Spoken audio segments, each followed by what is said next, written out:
Okay, continuing on with geography, we've completed the top shelf. We've learned about left and right, north, south, east, and west, land and water, and this is air, land, and water examples, talking about going outside and finding our own air, land, and water, having an adventure.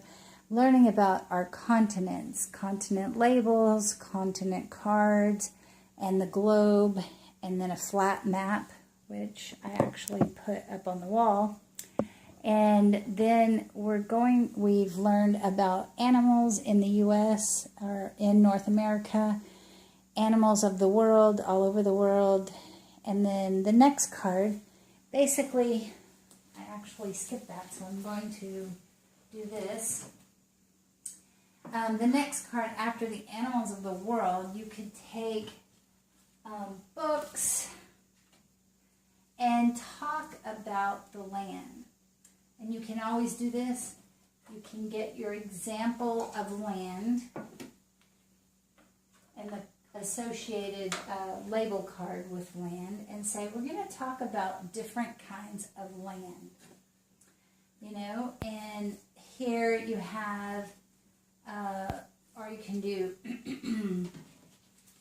examples of air, land, and water. And then talk about how the rainforest is on the land, the trees are on the land. I should have put these, my apologies.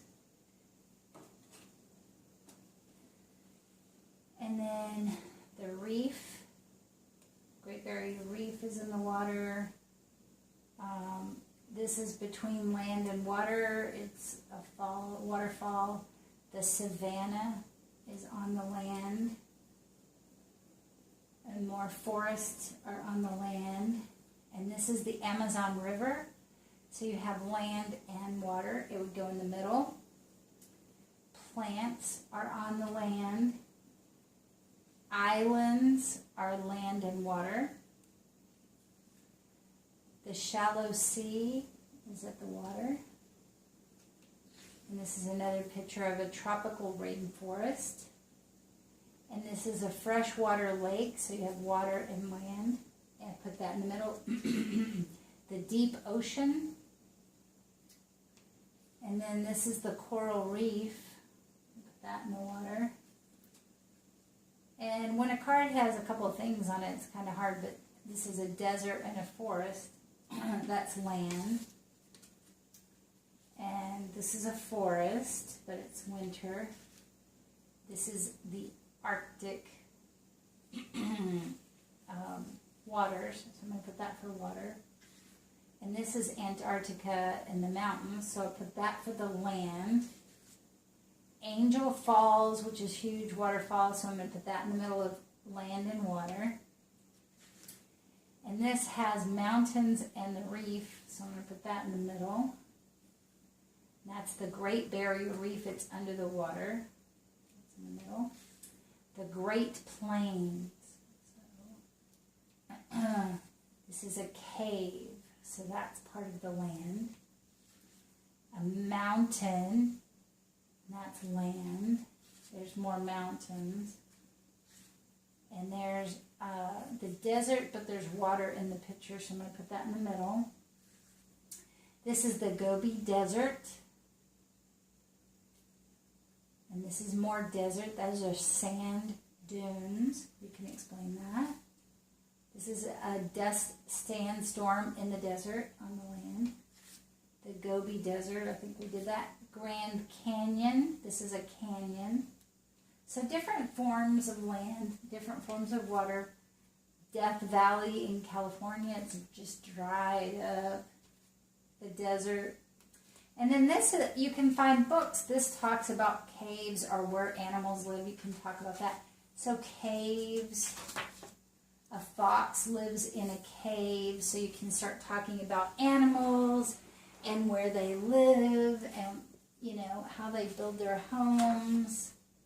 This is an ice cave, so that would be in, Antarctica or Alaska. And the Great Barrier Reef, so that's in the water. And you can talk about the air, land, and water. Bats fly in the air, but they live in a cave on the land.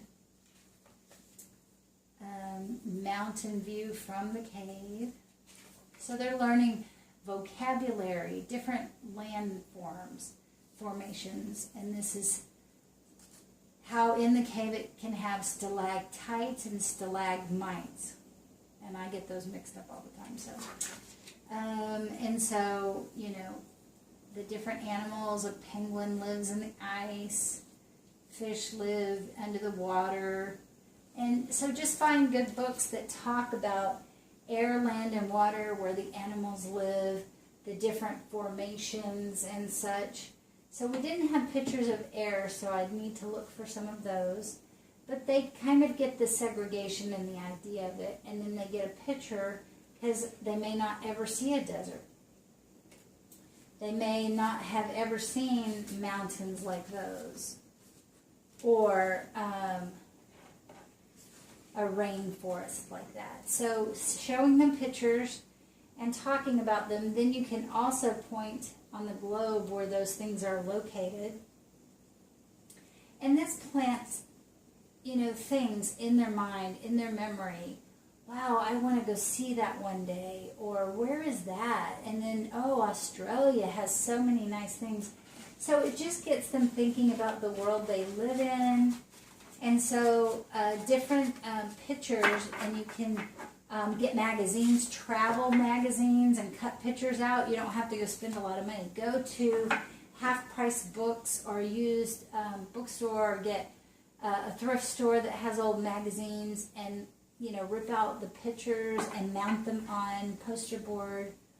And you can talk about the different places animals live, the different kinds of land masses. So that's an example of how to teach the different types of land, what they look like, animals that live there. And you can go back to the animals and put them in the areas they live, in the type of land that they live, and match those up. I hope that was helpful, and just also have them put the items back on the shelf neatly, and always have the child helping you put things away so that they can learn responsibility and doing it carefully. I hope that was helpful. Have a great day. Please subscribe, like, and please tell your friends about the channel. I hope that was helpful.